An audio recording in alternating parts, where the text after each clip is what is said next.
બોલીએ સદગુરુ મહારાજની જય. હમણાં જ આપણે ગીતાજીનો જે અધ્યાય વાંચ્યો, અર્જુનને વિષાદ થાય છે કે ભાઈ યુદ્ધ કરવું કે ન કરવું. તો મહાભારતની વાત થઈ ગઈ. અત્યારે હાલમાં યુદ્ધ ચાલુ છે. તો યુદ્ધ ચાલી છે તો એની કબીર એમાં કહી ગયા વર્ષો પહેલાં સત્સંગમાં ઘણો કે ભાઈ સંસાર છે એ સળગે છે. સંસાર સળગે જ છે, શાંતિ નથી કે પોતાની કોઈ પણ જાતની સર્વોપરિતા પુરવાર કરવા માટે આ લોકો અત્યારે યુદ્ધ કરે છે.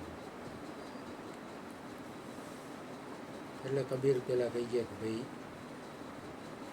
એની એક સાખી કે ચલતી ચપકી દેખ કે દિયા કબીરા રોય, दो पटन के बीच में साबित रहा न कोई. એટલે સંસારી કેવું છે કે ઘંટીના બે પડ જેવું, એની વચ્ચે જે દાણા ઓરાય એનો ભૂકો થઈ જાય. સંસાર દ્વંદ્વમય છે, સુખ ને દુઃખ, લાભ ને હાનિ, નફો નુકસાન, આ તે બધું. એટલે કબીર કહી ગયું.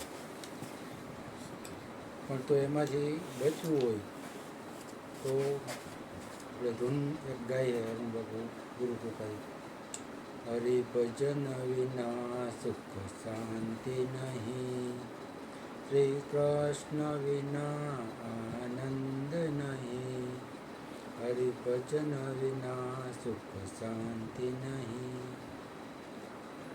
તો આપણને આ એક ઠેકાણું એવું મળ્યું છે ત્યાં હરિભજન કરીએ.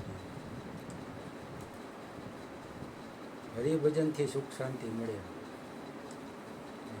કૃષ્ણ વિના આનંદ નહીં. તો કૃષ્ણ કોને કહીએ તો કે આ બોલે છે એ કૃષ્ણ, એ જ ન હોય તો પછી આનંદ ક્યાંથી હોય.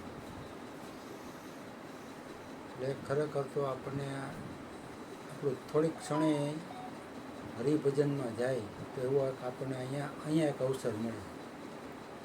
એ ઘણીવાર હું ચૂકી જાઉં છું, ક્યારેક એનો લાભ લઉં છું, બાકી ચૂકી જવાય.